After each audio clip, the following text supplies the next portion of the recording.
Yo, good evening, USA, International, Canada, Long Island, aka Strong Island, plus the five spots of Brooklyn, Bronx, Manhattan, Staten Island, Queens. This is your man and homie, G Money Stacks, aka the Gregonator, your host with the most, misunderstood lonely nomad, creator, YouTuber, unstoppable independent podcaster, and of course, Queens, New York native, who is also a New York Mets fan from the neck of the woods of Laurelton, Queens, New York. And yes, you're now rocking with me by listening, streaming, and watching the 90th episode of the Sports Edition show, Excellent Fun Vibrant Talks podcast, live and direct from StreamYard and YouTube. The platform to talk about all things baseball news, including the New York Mets, a little basketball, a little bit of football, a little bit of everything. Now, if you miss any episodes whatsoever, please feel free to go ahead and subscribe to the sports YouTube channel page.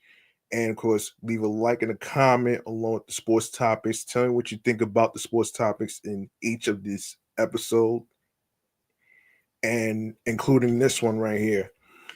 And yes, I am aware that it is Super Bowl 59, and of course the performance that's going on with Kendrick Lamar and stuff. I'm aware of that actually.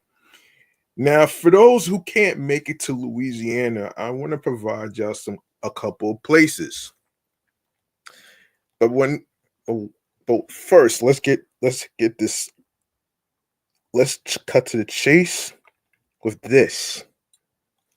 The quick side bleacher bar, man. Let's get to it right now.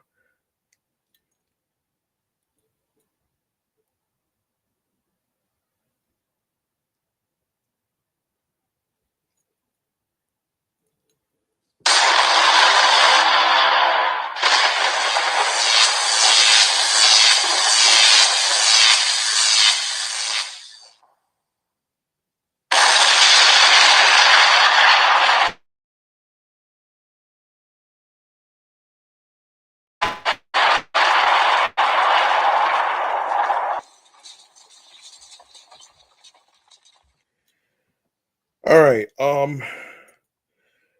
right. Before I provide y'all with some stuff to I want to. You know what?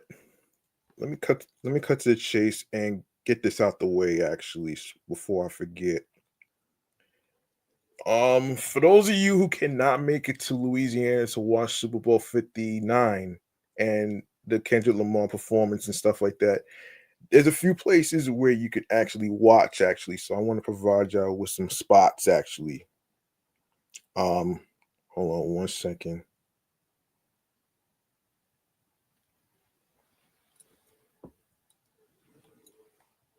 For those of you that is from the five boroughs, actually, let me just run down a few things where you could check out Super Bowl 57, 59, excuse me.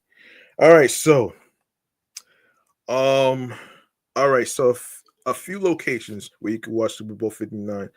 We have the Porter House Bar and Grill, Columbus Circle, special menu in the front bar, including a cheeseburger and a complimentary beer. Syndicated Bar, Bushwick Avenue, $15 per ticket for movie theater seating, no charge for bar seating. Stout NYC, all four Manhattan locations, including the Lodge in Bryant Park, Winter Village, will show the game. Table reservations require $40 per person, minimum spend. 230 um Fifth Rooftop Bar in Midtown Manhattan. Tickets cost $65 and include two drinks and an unfiltered buffet. Clinton Hall in Midtown Manhattan. General admission is $50. Hold on a second. Yes, $50 per person and includes an open bar and bottomless buffet through halftime. The party starts at 4 p.m. Well, it's already started right now, with beer pong and other games. The Bowery Beer Garden, Chinatown. Tickets cost $60 for general admissions, with VIP tickets at $125. Damn. The general admission tickets includes an open bar. San Antonio's Lower East Side tickets cost $24 for general entry and $46 for an open bar. Plus, party starts at 5 p.m. Already started. Uh, La Vibra Flatiron tickets cost $60 for an open bar and more for VIP seating. Houston Hall West Village starts at 2 p.m. Already started with a $10 door fee. No ticket is required. The Long Room Midtown Manhattan open seating and food and drink deals. Sections and tables can be reserved with an open bar at the Long Island Room's website. Acoustic Garden Lounge, Crown Heights, Brooklyn. Reserve a free ticket for the party starting at 4 p.m. Tulum, Best Eye, watch the game with food and drink specials in the restaurant portion or at a party in the lounge area. 3 Brewing, Greenpoint, Brooklyn. Eat Gotham Burger Social Club, food with craft beer and snacks like caramelized onion dip and loaded nachos. Slate Flatiron, a bottomless buffet or a la carte menu will be served during the game, shown on a 15-foot video wall. Haven Rooftop Midtown Manhattan. The party will start at 4:30 p.m. with beer buckets and platter specials. Make a reservation by emailing events at sanctuaryhotelnyc.com. And let's see. For those of you who are trying to let me see. And for those of you that's in the Los Angeles area, let me see. For those of you that's in the Los Angeles area, I got y'all with some spots actually.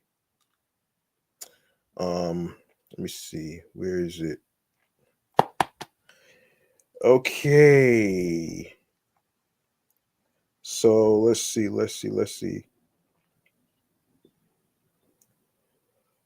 So yeah, where you could actually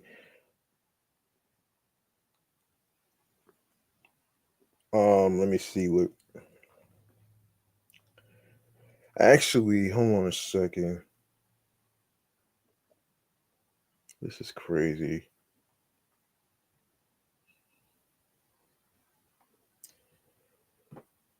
Yeah, it takes place at the Caesars Superdome in New Orleans. Philadelphia Eagles face on the Kansas City Chiefs, which is a rematch from Super Bowl 57. Oh boy. Now look. Hold on one second here.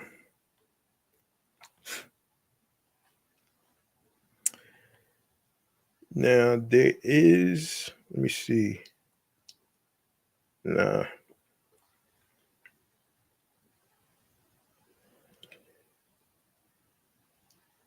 It's COSM Los Angeles. Okay, so looks like yes. So the Chiefs are looking for a third straight Super Bowl win, while the Eagles compete for the team's first Super Bowl win since the 2017-2018 season. Patrick Mahomes and Travis Kelce lead the Chiefs, while the Eagles have top tier. Running back Saquon Barkley. Fans not in New Orleans for the big game, especially those in Los Angeles, can watch the game via Cosm. Cosm has brought fans to the game via virtual reality. It is part sports bar and part planetarium, using streaming technology and LED screens to become a destination for the average sports fan. Recently, the NFL and COSM landed a deal to share events within the immersive experience. There's nothing like, there's nothing quite like experiencing an NFL game in person. The energy, the pageantry, and the atmosphere of the stadium are irreplaceable. At COSM, we aim to deliver an experience for the fans that can't get to the stadium, a place for fans to cheer, connect, and celebrate football. COSM president and CEO Jeb Terry said at the time, playing in the league was a great privilege, and I'm thrilled to work with the NFL again, this time without my pads, to give fans a unique way to experience the game we all love and in shared reality. Recent events to be viewed under the immersive experience include the World Series between the New York Yankees and Los Angeles Dodgers, UFC fights, NBA games, the Cotton Ball, let's see. Here's how to see it all go down with the best prices on tickets to see Super Bowl 59 at the Cosm Los Angeles.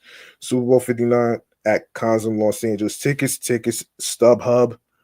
Super Bowl 59 can be viewed at the Cosm Los Angeles in Inglewood, California. Um, Tickets to watch the Super Bowl in the immersive experience are available via StubHub. General admissions tickets start at $149. The highest price for a ticket is $1,554. Damn, $1,554. Damn. Click the link below to view more prices to watch Super Bowl 59 at the Cosm Los Angeles. This is crazy.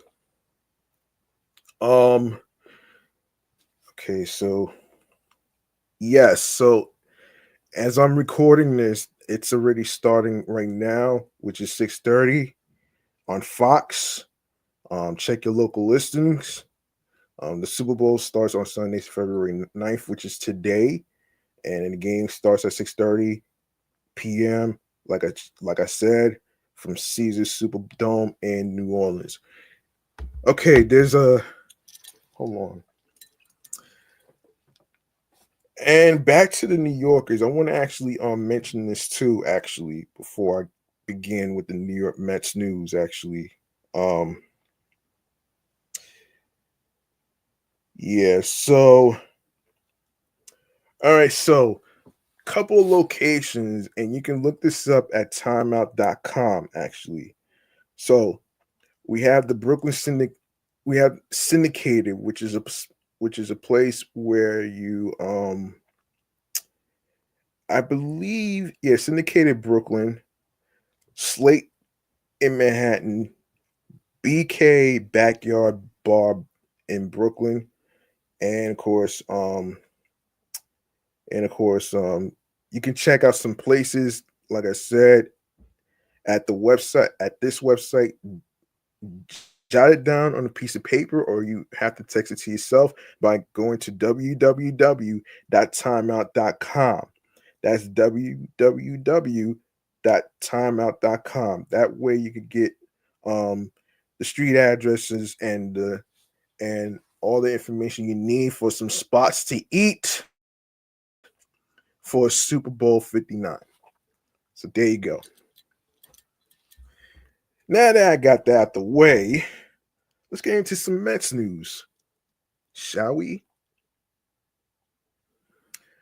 All right. All right.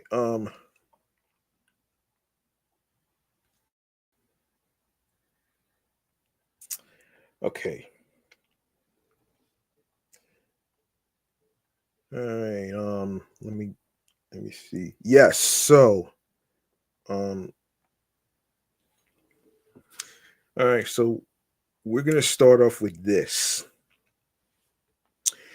Of course, former Met Zack Short. The Boston Red Sox have acquired a veteran infielder from the New York Mets. The club acquired 28-year-old Zack Short in exchange for cash considerations. Short was designated for assignment on April 26th when the club activated JD Martinez. Short is out of minor league options and will have to join the 26-man active roster when he joins the team. The Red Sox also recently acquired left-handed reliever Bailey Horn and first baseman Garrett Cooper. Cooper was acquired from the Chicago Cubs on April 27th. Cooper was hit by a pitch on April 30th and exited the game. However, he is just bruised and is going to be okay after that hit by pitch, wrote MassLive.com's Chris Cotillo on X. The Red Sox have been forced to make additions to the team after a series of injuries. Short will likely fill the role that Pablo Reyes held before he was designated for assignment to make room for Garrett Cooper. Zack Short's role on the Red Sox. Short is in his fourth major league season. He began his career with the Detroit Tigers before the Mets claimed him off of waiver in the winter. 1 second, folks.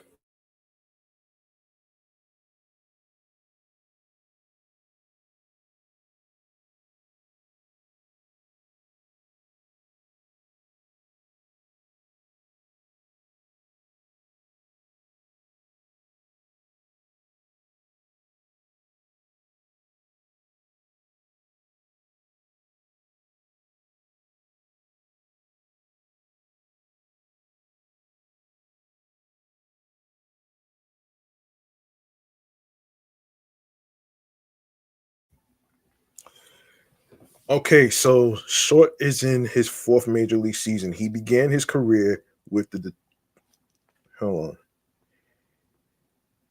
Yeah, he began his career with the Detroit Tigers before the Mets claimed him off a waiver in the winter. Short had a strong spring, slashing 300, 404, 475 in 40 at bats.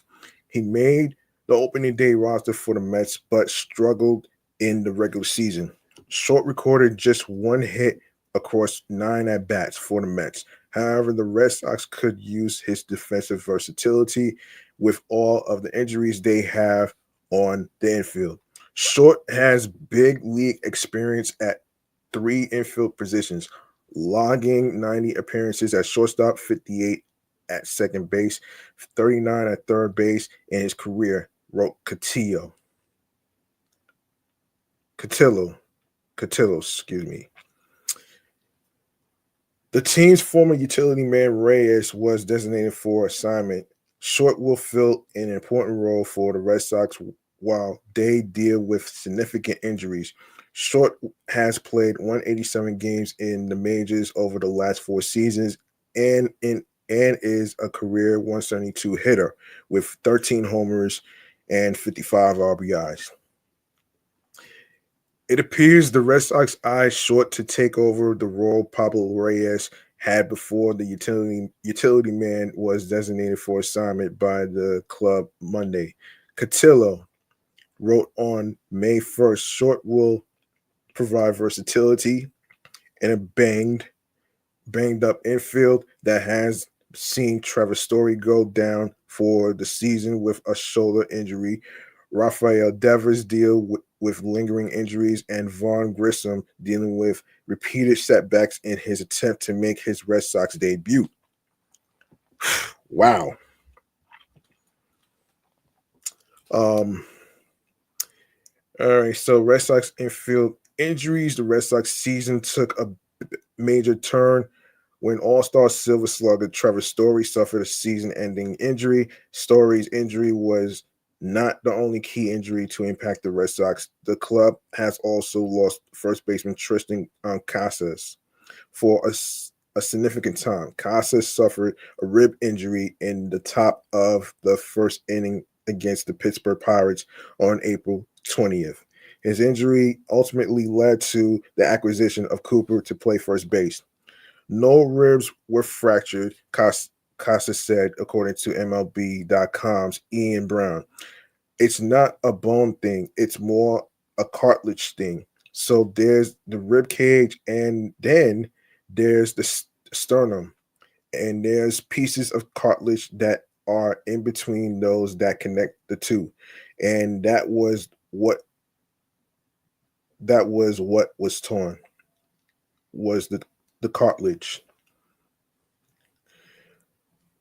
Casas was one of the most productive players for the Red Sox before his injury. He hit 6 home runs and had a 867 OPS in 22 games this season. Casas will miss anywhere from 3 weeks to 6 weeks to 9 weeks, Casas said.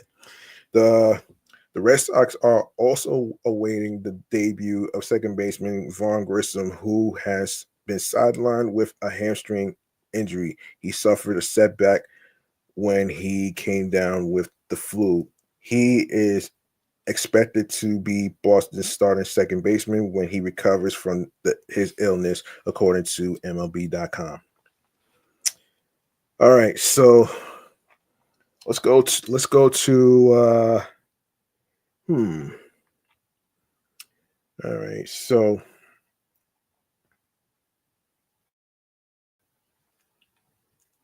all right, so let me see. Let's see. All right. Let's go to this next topic here. And let me see. Let's go to here we go. All right. And Pat Ragazzo, one of the writers from Sports Illustrated, the same section as Will Salmon. All right, so the future appears to be extremely bright for this New York Mets top prospect. Luis Angel Acuna has been named a finalist for the Rookie of the Year award in the Venezuelan Winter League after tearing it up. The 22-year-old slash 337, 419, 495 with a 914 OPS, 3 home runs, 17 RBIs, and 18 stolen bases across 31 games in winter ball. Despite having an up and down season offensively with AAA Syracuse in 2024, Acuna was called up in September to make his major league debut, while NL MVP runner-up Francisco Lindor, aka Linsanity, was out with a back injury.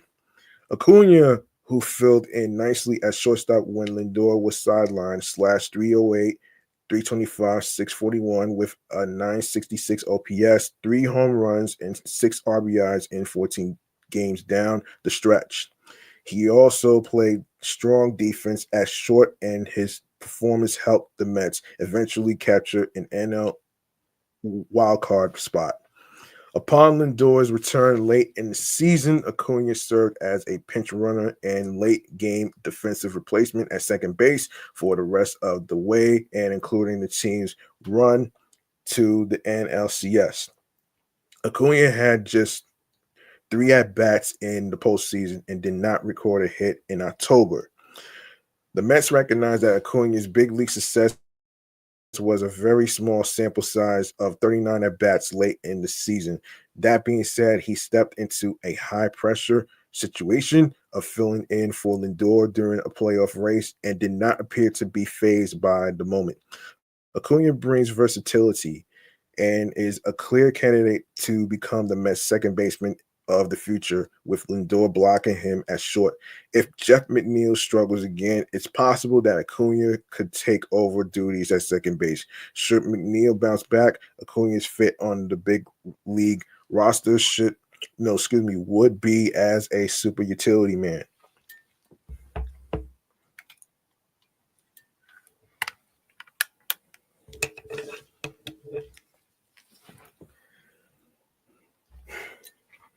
However, if Acuna isn't starting in the majors, the Mets could want him to remain in AAA in order to gain more experience playing every day.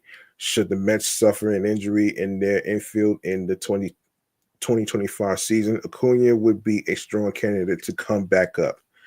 Based off Acuna's performance in September, the hype surrounding him, as well as his showing in the Winter League, the young infielder could become a key piece of the puzzle in Queens in the near future. The Mets acquired Acuna from the Texas Rangers at the 2023 MLB trade deadline in exchange for starting pitcher Max Scherzer. Acuna currently ranks as the number 12 prospect in the Mets farm system per MLB pipeline. Wow, congratulations. Congratulations to Luis Angel Acuna. Well, hopefully this is like a wait and see on Acuna. All right. So, let's go to hang on one second here. Let's see.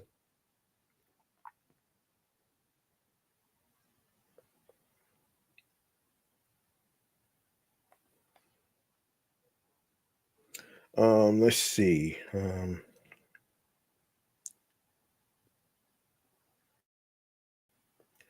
Let's see. All right, let's talk about the New York Mets predictions and the amount of total wins. Let's see. Let's see.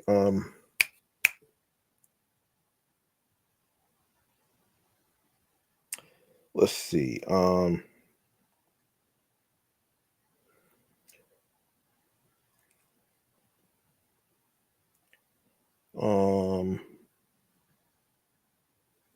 okay.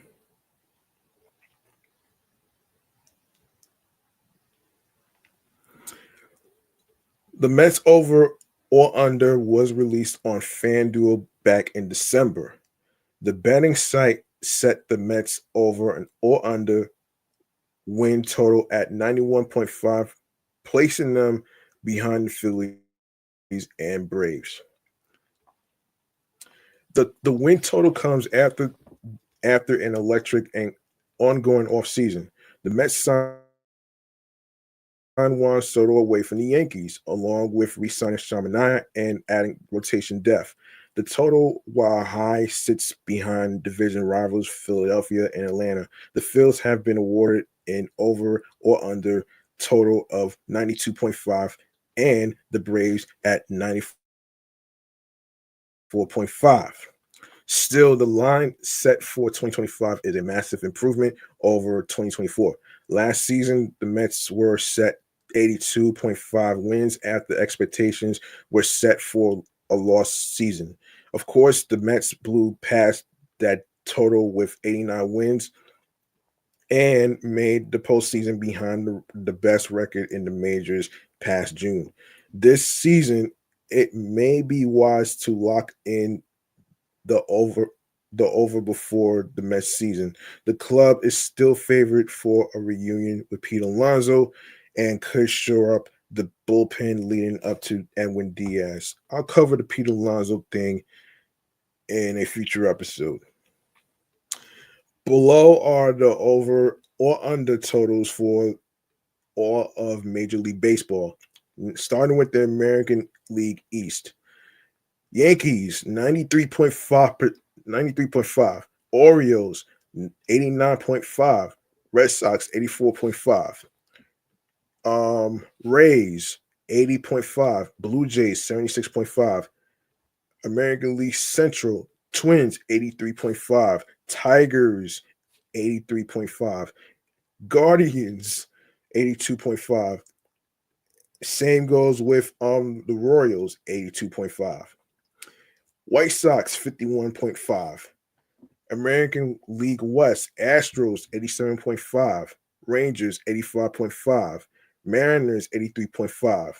Angels 71.5. Athletics 70.5. National League East 94.5. Phillies 92.5. Mets 91.5. Nationals 70.5. 60 Marlins 63.5, National League Central, Cubs 85.5, Brewers 82.5, Reds 78.5, Pirates 76.5, Cardinals 75.5, National League West, the Dodgers 103.5, Padres 89.5, Diamondbacks 85.5, Giants 79.5, Rockies 59.5. Let's see. All right, so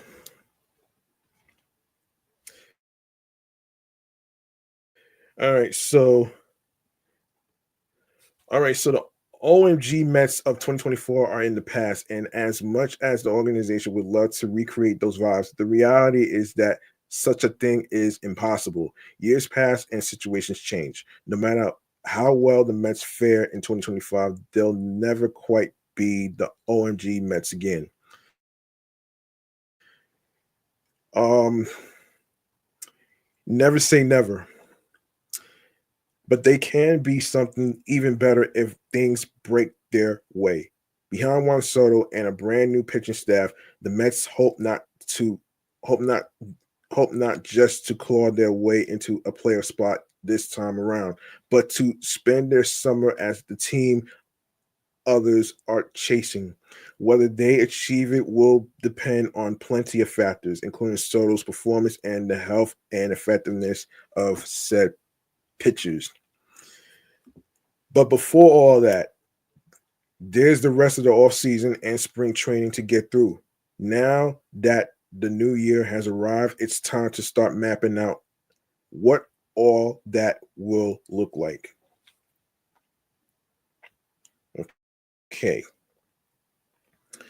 Um yeah, one free agent target who would still be a perfect fit, Pete Alonso.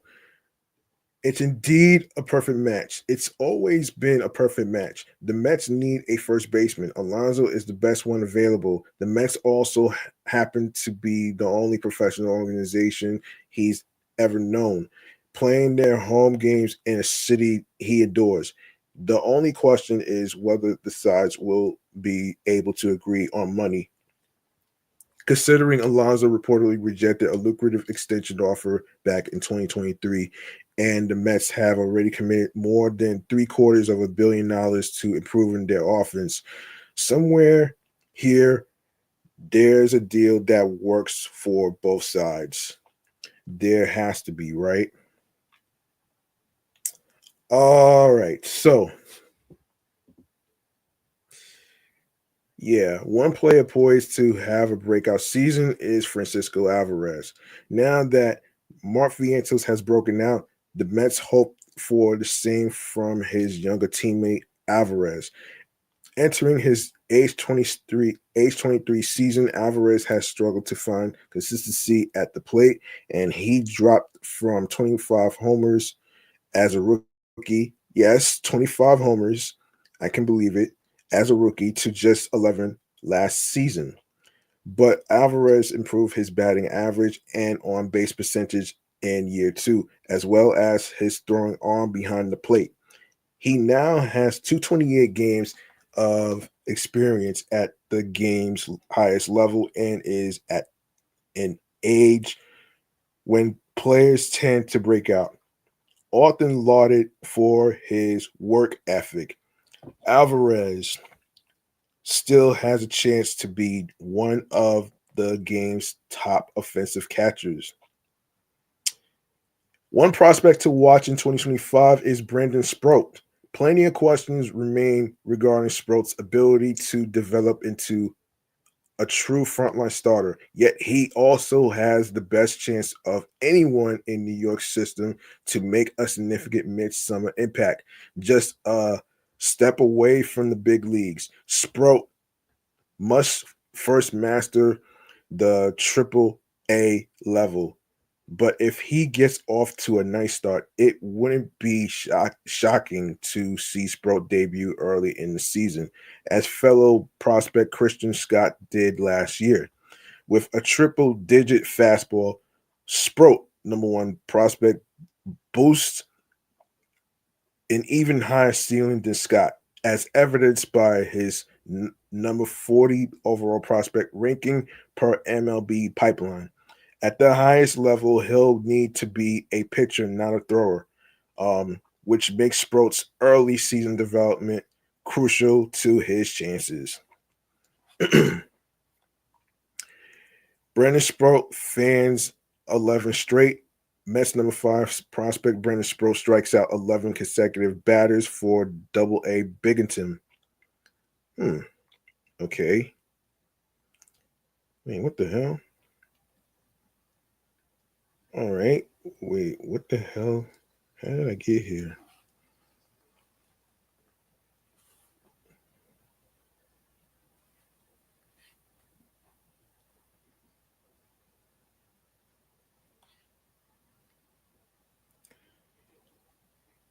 Yeah, one prediction for the new year, the Mets will win the NL East. The stage is set for them to win their first division title in a decade. The Braves are growing older and coming off an injury-laden season without Max Fried. Atlanta's pitching staff doesn't look as fearsome as it once did, while the Phillies remain a force. The Mets proved they could disrupt their Jersey Turnpike rivals even before signing Soto. Carlos Mendoza's club may not enter the 2025 season as an on paper NL East favorites, but they have a good chance as any club to lock down the division. It's a realistic goal for them heading into spring. All right, so there you go right there. Let's see. Let's see. What else? What else we gotta talk about here? Um, what else can we talk about? Hold on 1 second.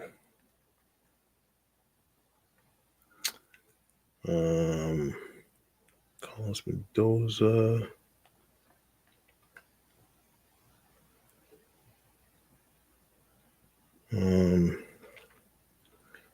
Okay, where did I have this?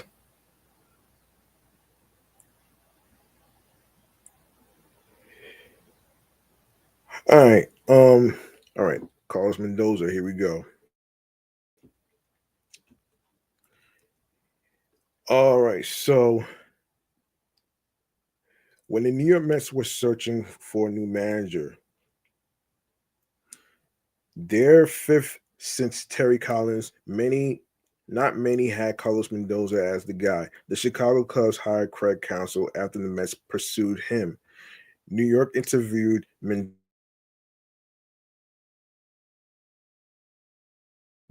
the former New York Yankees bench coach, instead of a playoff experienced manager like Counsell. The Mets hired an unknown rookie manager to lead the team.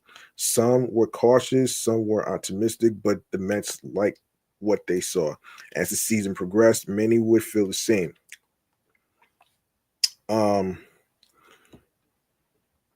Grade A 2024 review, preserving through the slow start. Like everyone else on the 2024 Mets, Mendoza had hiccups and struggles to begin the year. During New York's 0-5 start and being 24 to 35 by June 2nd, Mendoza looked like a rookie manager and had moments of overmanaging.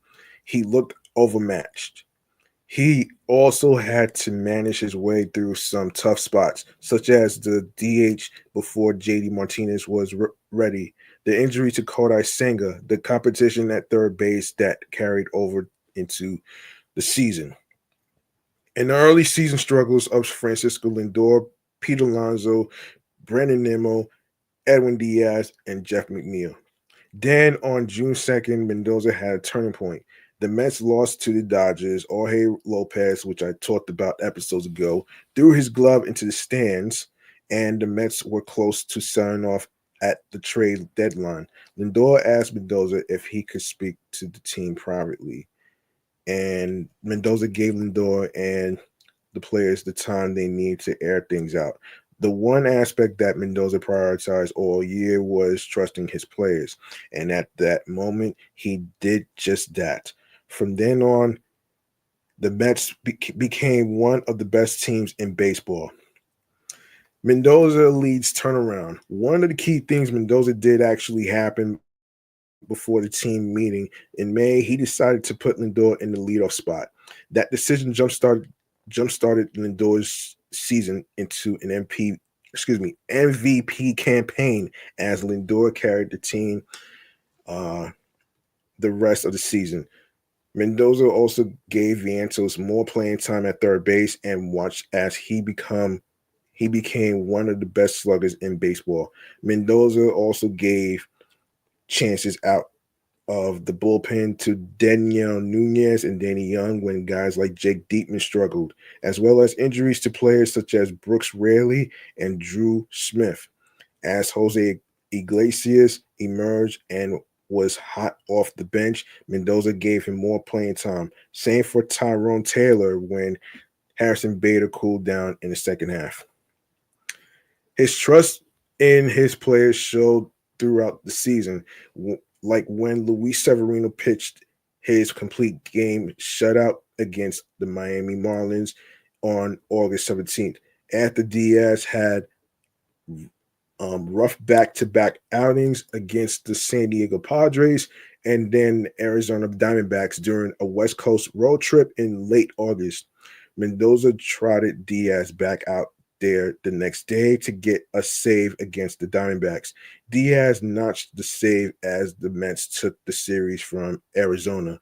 In game 161 against the Atlanta Braves, Diaz blew a 6-3 Mets lead in the eighth after Lindor's go-ahead two-run home run to retake the lead. Not many would have sent Diaz back out there. However, Mendoza did. His trust paid off as Diaz got the final three outs to secure the Mets a trip to the postseason. Even having trust in a slumping Francisco Alvarez to give him the green light to swing at 3-0, he rewarded his manager by hitting a walk-off home run against the Baltimore Orioles. He even continued to trust him in the postseason. From the NLDS to the NLCS, Alvarez batted .313. Mendoza's belief in his players and culture-setting attitude paved the way for the Mets' success in 2024.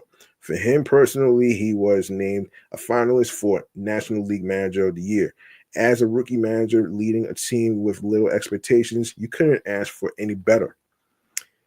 2025 outlook. As Mendoza enters year two, the challenge will be to continue what was started in 2024 and not regress. That means avoiding another slow start because there's no guarantee they'll be able to turn it around next time. The Mets and Mendoza came out of nowhere last season, but now there will be expectations, and he will have to lead the ship with a bigger microscope placed on him. After the NLCS loss to the Dodgers, Mendoza said that the expectation going forward is to be in these spots, to expect to win, and to play deep into October. In year two, the challenge will be to back it up. Yeah. Yeah, he always looks out for his players, man, and trusts the pitchers, And I like the fact that he mentions about key things that led to the Mets' success. You know what I mean? How do you think he even trusted? Let's not forget that he trusted Jose Quintana to win one of the games last year. Let's not forget that. And and yeah, and yeah, this is just only the beginning of this is only the beginning, you know what I'm saying? Now that they have a new lineup and everything else, actually um I will actually try to go over the lineup in the near future when I get a chance. Um, so So yeah, there you go right there. Now, road mapping. Let's get to road mapping. Let's get to road mapping for a sec. Road mapping, how to fill out the rest of the Mets bullpen. Okay, so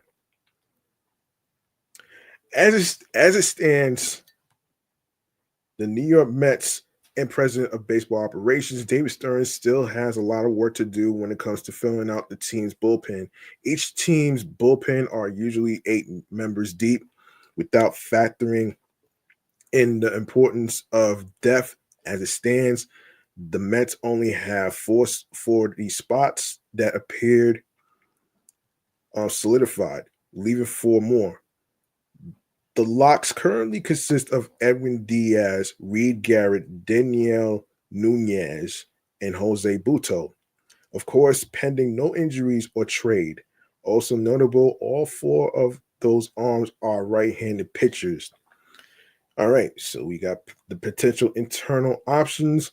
Other relievers currently on the Mets 40-man roster are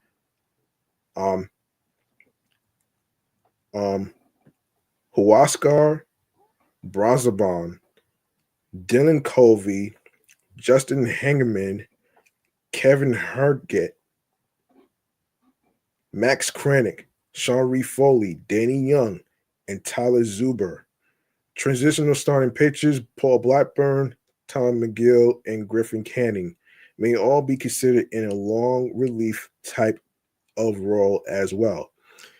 Of the group of middle reliever options, Young is the only left-handed pitcher. Further of those, Brazaban and Reed Foley are the only 2 that have seen any sense of sustain.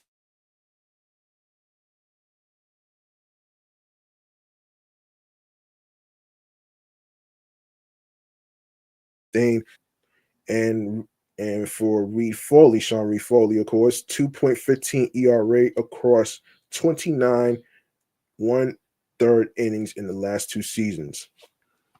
All right. Elsewhere, the Mets have non-roster invitees, and I just talked about this new pitcher who's left-handed, Genesis Cabrera, Chris Davinsky, Grant Hartwick, Anthony Gose, Oliver Ortega, and Rico Garcia set to join them in camp. Additionally, minor leaguer right-handed relievers Trey McLaughlin, 1.89 ERA across 33 1/3 AA innings in 2024, and Bryce Montas de Oca struggled in 2024 after returning from elbow surgery, are other potential options. There then there's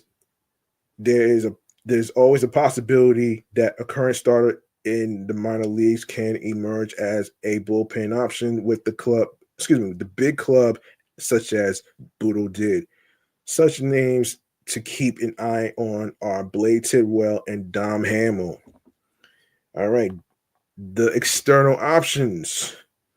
Surprisingly, the bullpen market thus far through free agency has been extremely slow moving. There are still a plethora of higher end options in Tanner Scott. That's not happening. That's not happening. Kenley Jansen, Jeff Hoffman, David Robinson, not going to happen. Kirby Yates, not so much. And Carlos Estevez. However, as president of baseball operations, David Stearns has shown in the past he usually builds his bullpen through lower cost options. There are still several that would fit the bill left. This list consists of Scott Barlow, Caleb Ferguson, Andrew Chafin, Ryan Stanek, who just resigned with the Mets, and the list goes on and on. All signs point to Stearns either leaning more on internal options or going shopping in this tier of player rather than the higher tier of guys outlined above. The final product, with all that being said, here is one option for how the Mets opening day can look. opening day bullpen can look. So, Edwin Diaz, Jose Buto, Reed Garrett, Danielle Nunez. Free agent acquisitions: Danny Colombe, Jalen Beeks, Caleb Ferguson, Scott Alexander, AJ Minter, and these are left-handed pitchers. Right-handed pitchers are Chris Martin, Paul Sewald, Austin Voth, Scott Barlow, and Ryan Stanek. Surprise camp performer Genesis Cabrera, Chris McLaughlin, Bryce Montez de Oka, long reliever Grant. Excuse me. Long reliever is Griffin Canning, Tom McGill, Paul Blackburn. Take the first four, one from each external left-handed and right-handed reliever option, one and one on roster longer reliever, and you have your 20.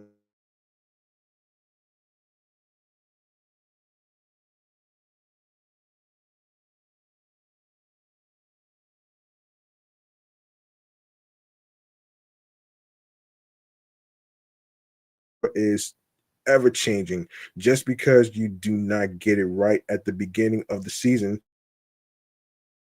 together. Regardless, it will be interesting to see how the Mets approach the unit the rest of the.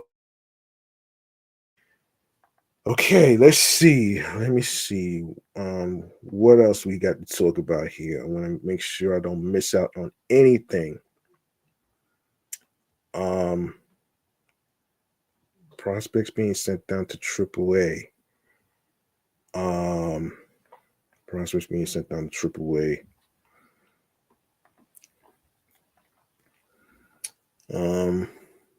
Let's see. Where is this? Prospects being sent down to AAA. Let me see this.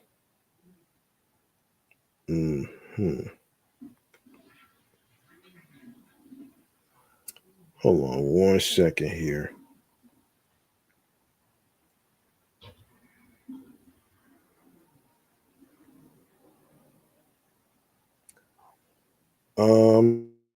Let me see. David Robertson. Yeah, there is a rumor about this guy too. Hold on. All right, let's cover David Robertson for a sec. Okay, David Robertson. Hold on.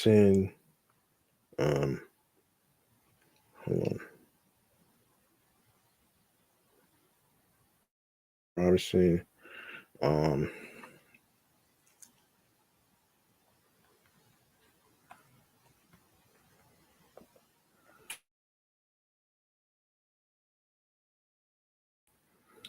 Let's see. All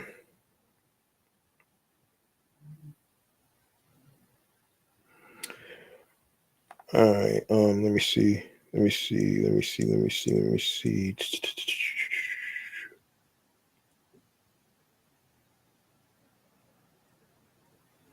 Hang on.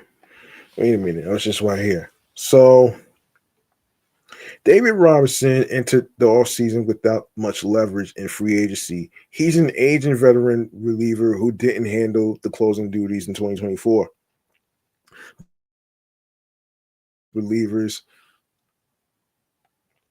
have signed with teams. Robertson remains one of the top arms left, so his market might be a bit better now than it was a few weeks ago. Bleacher Report's Carrie Miller predicted Robertson would resign with the Rangers this winter.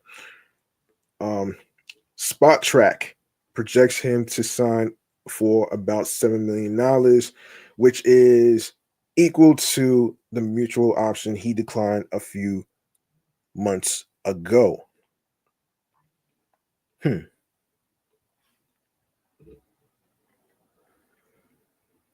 All right.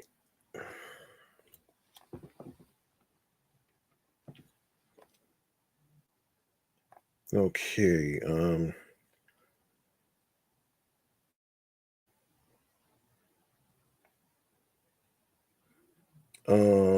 Let me see.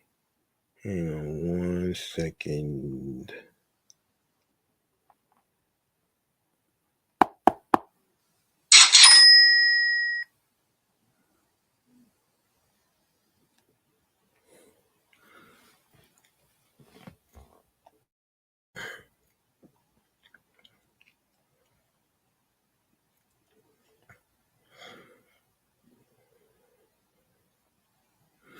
All right.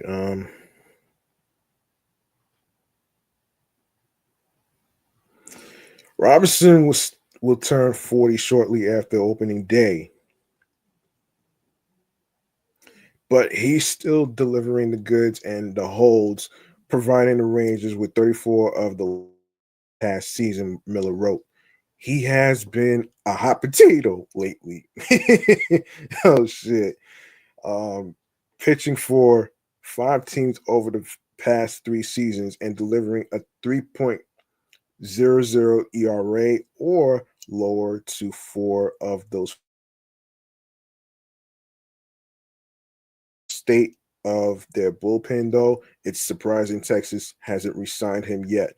Maybe it's just been waiting for his price tag to drop.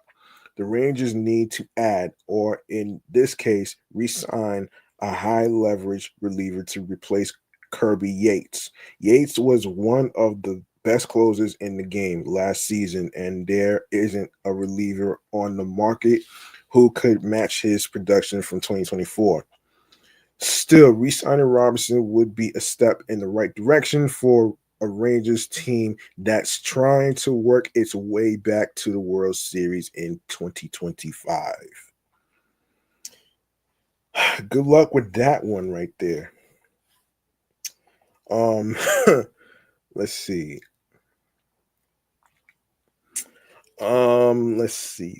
Let's see.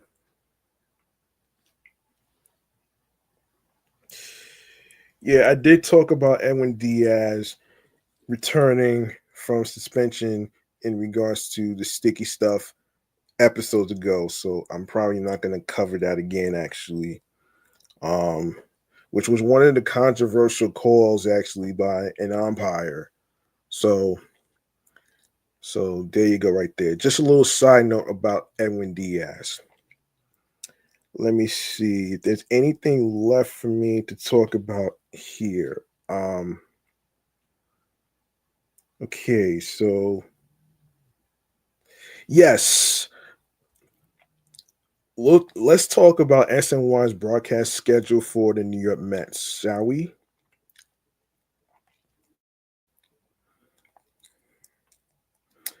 Um,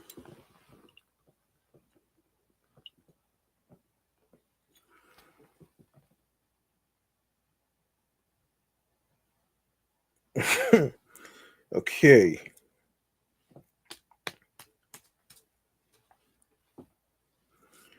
All right. So, according to Amazing Avenue, I released the spring training broadcast schedule for Mets games on both SNY and Pix 11. Now, told 14 home games played at Clover Park and will be broadcast on the two networks between February 22nd and March 24th. The Mets open on the road in Houston on March 27th with the home opener on April 4th. Now, before I go over the schedule, I want to give a side note to the pitchers and catchers. They meet at spring training camp on February the 12th, which is a Wednesday. All right.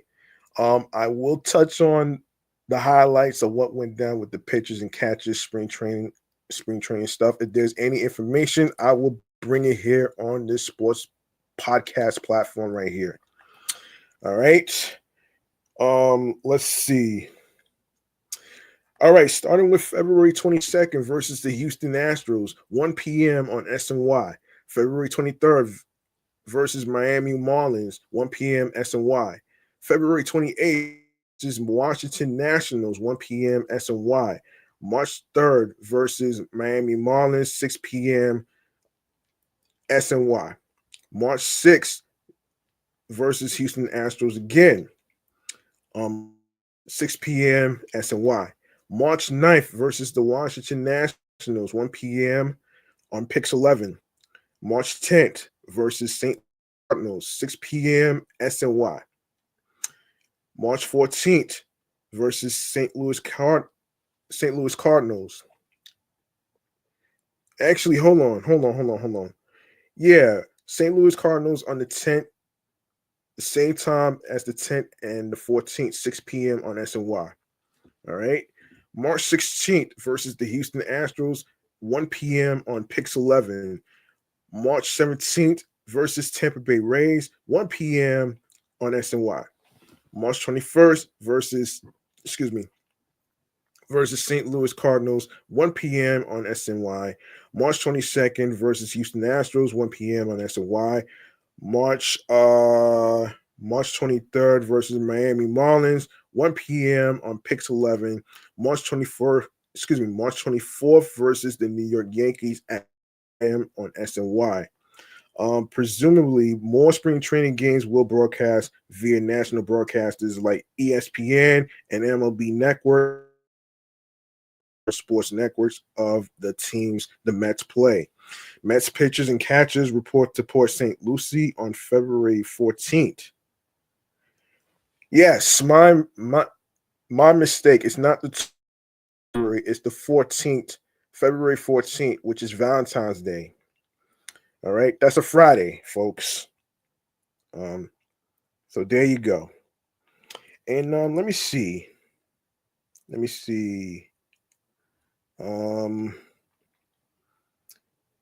Is there anything else? Hold on a second. Is there anything else? Yeah, you know what? Hold on.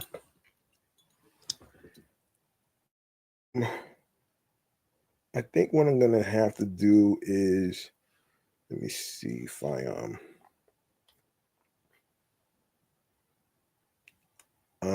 let me see if there's anything else that about anything else. I think I covered some stuff already actually.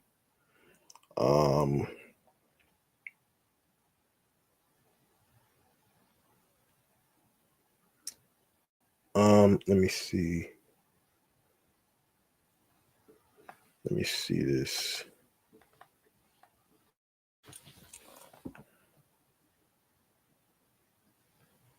Yeah, we'll talk about that some other time. And let me see. What's this?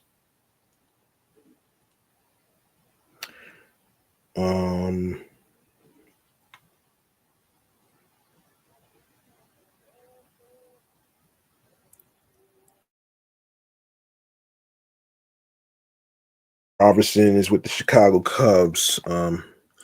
Just a little side note here. Robertson has signed with the Chicago Cubs. So there you go.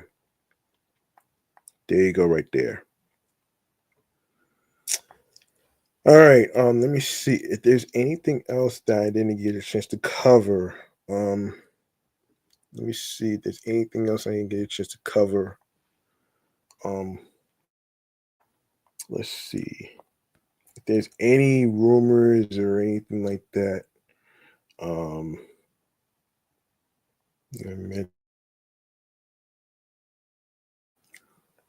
Yeah, 2025. I meant to put 2025 actually. Okay, 2025.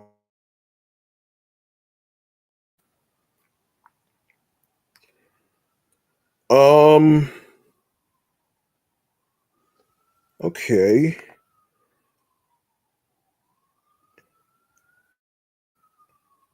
Okay, I'll save that. I'll save this for another episode regarding Dylan Cease.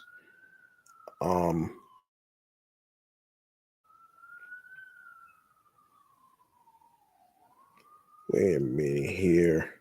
Wait a minute here. All right, we got a little breaking news here, actually. So, let me see. We got a little breaking news here. So, the Tampa Bay Rays will spend the 2025 season playing at Steinbrenner Field in Tampa.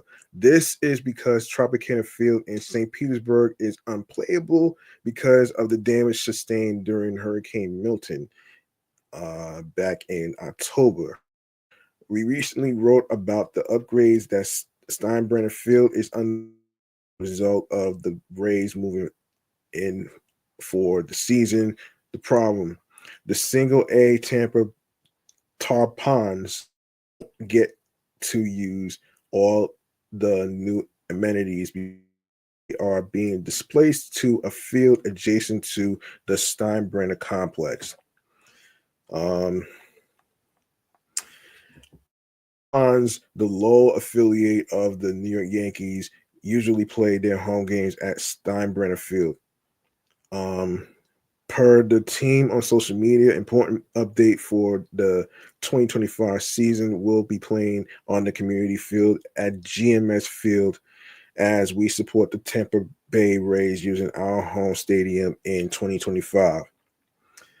The new field holds about 1,000 people, less than 1/10 of what Steinbrenner Field holds. The hope is that the Rays can return to Tropicana Field in 2026, but that's to be determined at this point. And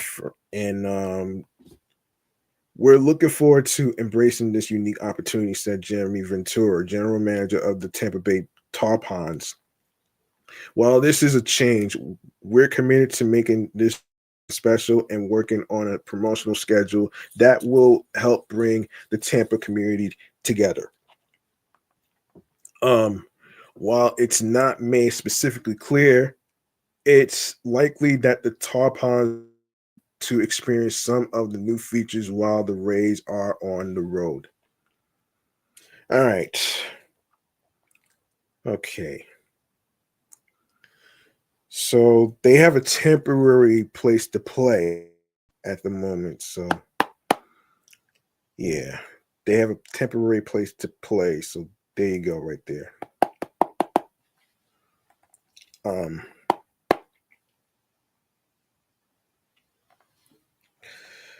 All right.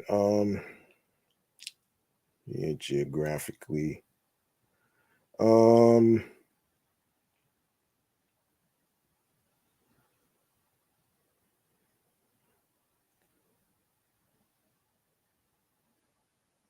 Oh, okay. Wait a second.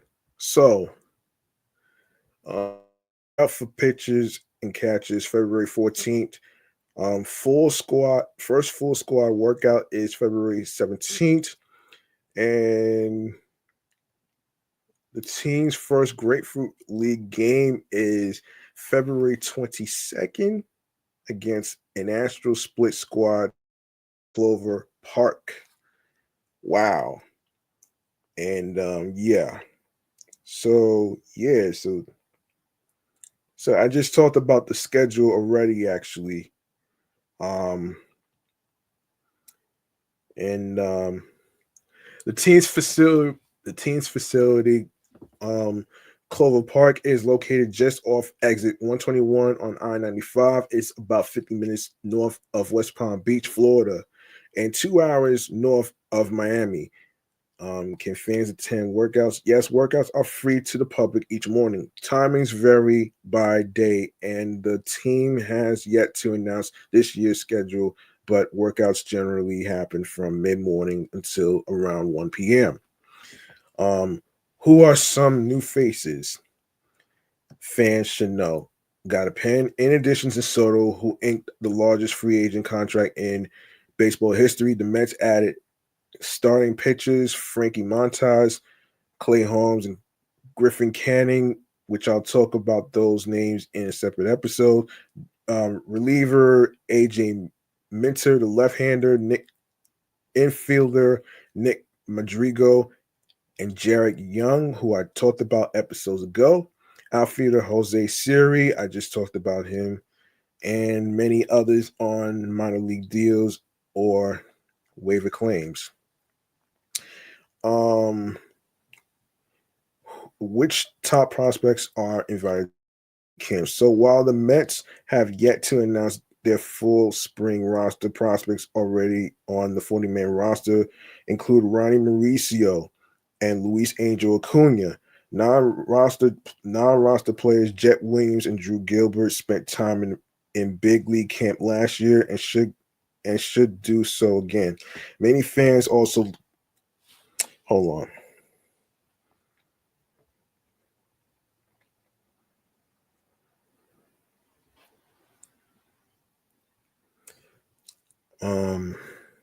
Give me 1 second. Um,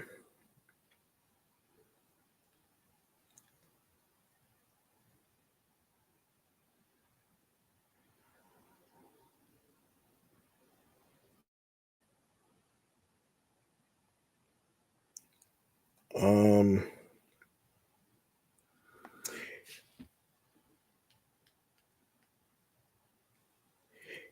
yeah, fans may also get Brandon Sproat, Blake Tidwell, and Nolan McLean, among others. So yeah, there you go, right there. This is interesting. Okay.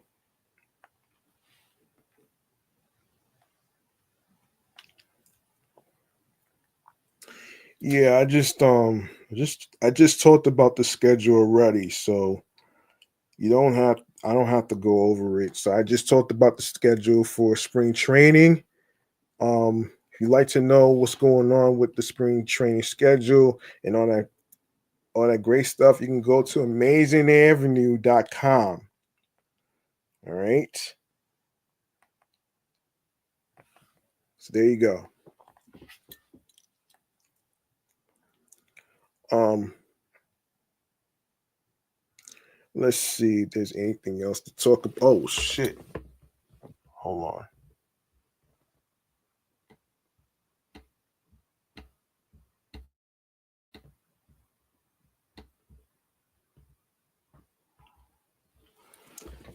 All right. All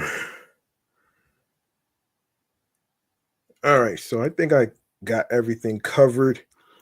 I am going to actually I think I got everything covered right here. Let me make sure that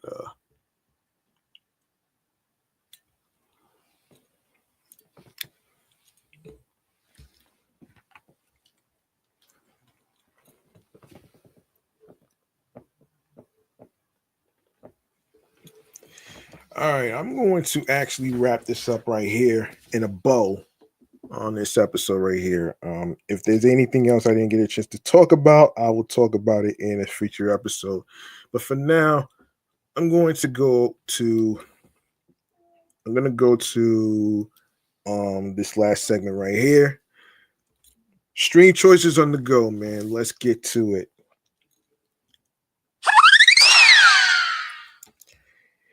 Yeah, don't forget to follow Excellent Fun Vibrant Talks podcast on Blue Sky Social. If you don't have Blue Sky Social, you can download it onto your iPhones, Android tablets, alongside with laptops, includes Apple, Mac, and Dell laptop models. All right, so let me just all right, so if you all right, so Blue Sky Social, you can follow on Facebook. You can also follow on Threads alongside with Instagram, alongside with my other podcast shows. That's also on Blue Sky, Facebook, Threads, and Instagram as well, which are the entertainment review show, Meticulous Vibe Juice podcast, and of course my comedy off the Meat Rat Chains New York Avenue podcast. So there you go, right there. You can also follow your host with the most, G Money Stacks 555 in Queens, New York, on Threads and Instagram as well. Now, if you want to actually do some catching up on some episodes or anything like that, you go to the link in bio. Go to the link in bio. I will actually gladly I'll actually gladly mention this actually. So yeah, there you go. If you go to the link in bio, you're gonna see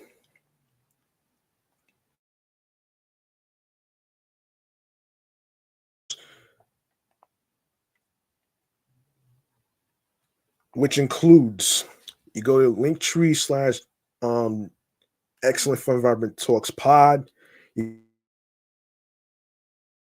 includes Audible, Odyssey, Amazon Music, Breaker, Bullhorn FM, Castbox FM, Deezer, Listen Notes, Moon FM Podcast, Overhaul FM Podcast, Player FM Podcast, Podfriend, Podhound, Podopolo, Podorama, Podcast Index, Podcast Addict, Podchaser, Podverse, Podcast Guru, Podvine, Snip, Spotify for creators. You can also comment on Spotify for creators in any of the episodes whatsoever.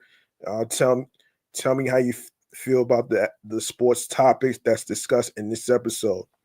And of course, TuneIn Radio, Radio Public, iHeartRadio, the #1 app where you can listen to your favorite music artists, singers, rappers, radio stations, and of course, podcasts, including episodes for free. You don't need a credit card or debit card to download iHeartRadio. All you need to do is go ahead and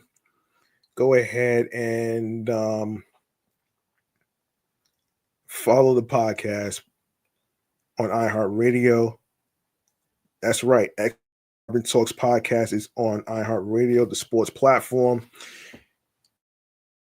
And of course, do the same with YouTube.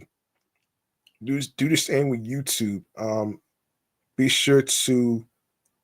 Make sure you subscribe to the sports YouTube channel page, Excellent Fun Vibrant Talks Podcast, the sports YouTube channel. Leave a like and a comment. Tell me what you think about the sports topics in this episode, and share with some friends. Be sure to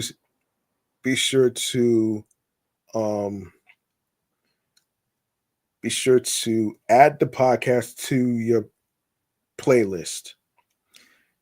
And of course, be sure to also spread the word. Word of mouth is important. And be sure to also take into consideration by enabling alerts so you be notified on when there is going to be some new video podcast episode live stream recordings, including the day, the date, and the time.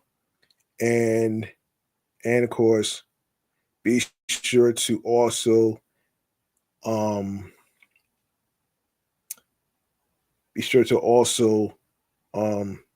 catch new episodes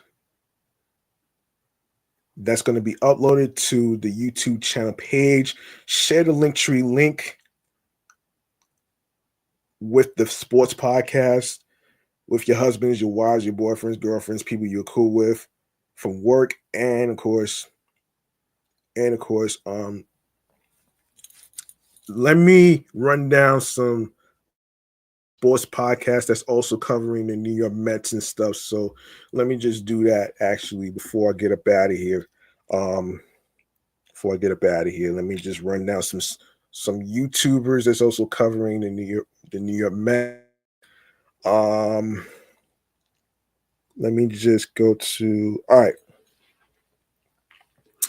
all right. So starting with Wardy NYM, a show about the New York Mets by Jake Brown, Couple Mets, Mostly Mets, by Jimmy Mack. 3 Inning Fan podcast with Kelly Franco. Mets Fix, Mets Central. Digging Deep, the Rico Bronya podcast with Evan Roberts. Locked On Mets podcast by Ryan Finkelstein. And you can also subscribe to the YouTube channel of Locked On New York Sports, where you have the postcast of the New York Jets, the New York Mets, New York Giants, the New York Yankees, and of course the newly added New York Knicks. And Mets Weekly, Foul Territory, Till Mets Do His Part, Subway is Shade podcast. Of course, let me not forget Shays and Sons podcast. Be sure to subscribe to their channel. Subway the Shade podcast by Anthony Rivera, Subway Sports Talk. Dominant Mets Nation. Be sure to subscribe to his YouTube channel. Shay Station by Jolly Olive and Jerry Blevins. The Mets Pod, Connor Rogers and Anthony D'Amico. The Meet at the Apple New York Mets podcast by Vito Calisi and Jonathan Barron. Be sure to subscribe to the New York Mets YouTube channel. Metcast by Ray. Be sure to check that out as well. Subscribe to that channel. The Triborough podcast. CP's True Mets Talk podcast. You Know I'm Right podcast. Believe in Mets. And Top Bunk Sports by Top Bunk David. He also has the 7 Express podcast that he just started. Be sure to subscribe to that channel and check those out on streaming platforms. If you have Spotify, you can check that out as well. And let's see.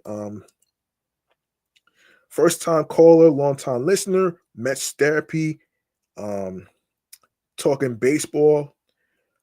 Why am I a New York Mets fan? Empire State of Baseball. First Pitch Daily Recap podcast. Shay and Sons podcast, like I said. Empire State Sports Report podcast. Like I said, 7 Express podcast by Top Bunk, alongside with AP and Chris. Check that out as well. Make sure you subscribe to that channel as well. And of course, like I said, Who's Right Mets podcast.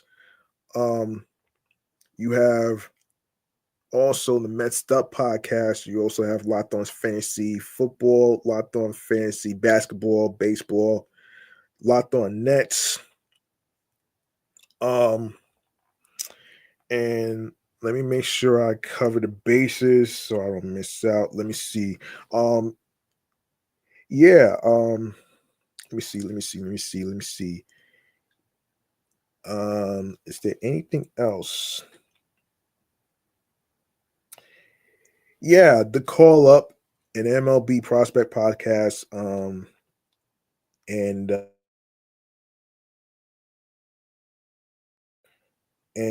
let's see what else. I did mention mostly Mets. Trevor May, Baseball Mayday, feature of Flushing. You have a whole bunch actually. So let me just make sure. Also, non-baseball podcast, Unapologetically Angel by Angel Reese. You have. Let me see what else. You have. Let me see.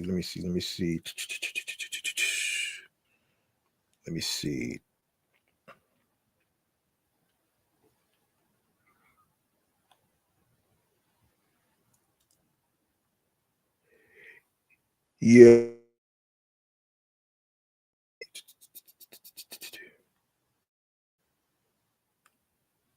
Yes. Yes. Let me see what else. Dead End Sports is included Yeah, and National League Town, a Mets podcast. Let's see what else. What else is non-related? Non-related sports. Yes, Mets Central. Mets Central. Um, Filthy Sports. On Unpopular Opinion Sports. Sports Talk Nation. Locked Up. Wait, hold on. Wait, Locked Up Sports Talk. Yeah. Locked On Sports Today podcast, 24/7 stories in the NFL, NBA, MLB, NHL, and NCAA. You got Ringer NBA. You have Baseball America. And yeah, that's it, man. That's gonna do it, man. I'm your man, G Money Stacks, aka the Gregonator. Thank you so much for listening to the 90th episode of the Sports Edition show. Excellent Fun Vibrant Talks podcast. Be sure to follow on social media. Be sure to follow on every streaming platform that I just mentioned. And of course, the grind doesn't stop. Hard work pays off. If you want something, you have to work hard because it's not going to be given to you on a fucking silver platter. And of course, find your niche. If you plan on starting a podcast, don't hesitate. Just go for it. All right. And also do what makes you happy creatively, mentally, emotionally, physically, spiritually, that gets you into your zone alongside with tunnel vision. All right. And if you have a passion for covering the New York Mets and you want to start a podcast, go ahead and do it. Don't let anybody stop you. And also ask yourself, are you doing this? Are you doing this for the moment and money, or are you doing this for the love, the passion, and consistency? That's the question you should ask yourself. All right. And yeah, that's a I love y'all. I appreciate y'all. Um, tell your friends about Excellent Fun Vibrant Talks podcast that I'm doing. I'm also covering the New York Mets. I didn't do any basketball news or football news this year because of the off season of the New York Mets that I wanted to actually get in on the action. So there you go, right there. So, and I'll be back with another episode with new topics, even the recurring ones that I didn't get a chance to talk about, and and um and yeah and yeah I hope y'all enjoy your Super Bowl 59 weekend, and of course be sure to be careful out there. If like I said, if you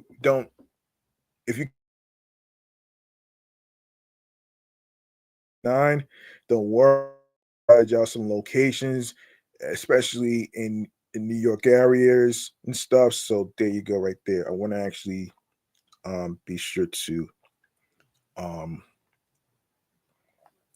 take the initiative to actually all this. So there you go, man. Enjoy your Super Bowl 59. I appreciate y'all. I'll be back with another episode. Whatever topics I don't get a chance to cover, I will be back to do that. So the next time will be on Tuesday. All right. Either Monday or Tuesday, depending on any new information from the New York Mets news websites, I will cover it. In case any of the podcasters don't get a chance to cover it, I'll be able to come in to actually cover that as well.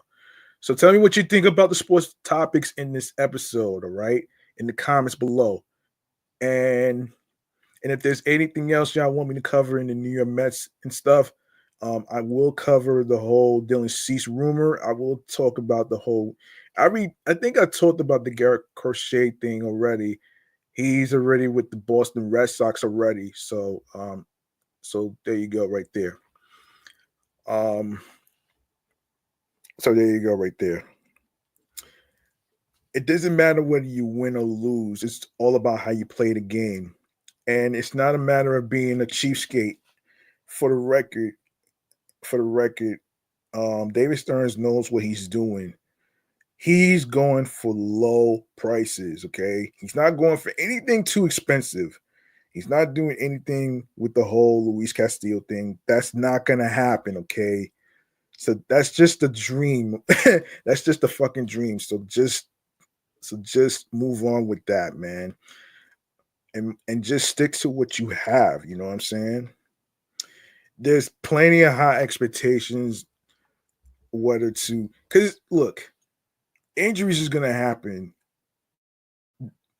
That's what happens in sports of baseball, New York Mets, any team whatsoever, in any sports organization whatsoever. You're going to deal with injuries.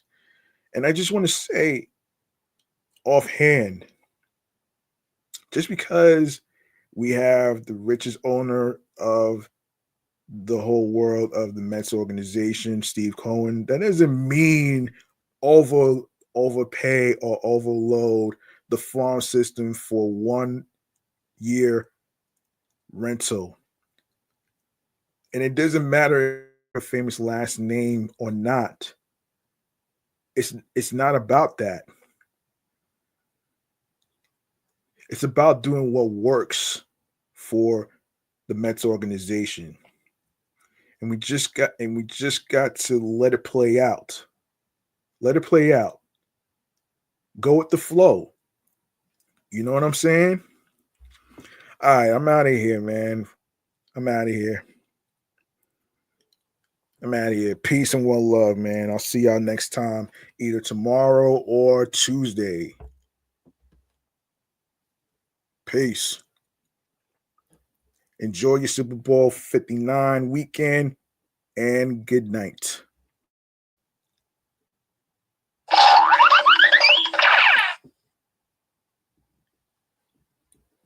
And by the way, let's go Mets. All right, man. Let's go Mets. Let's go fucking Mets.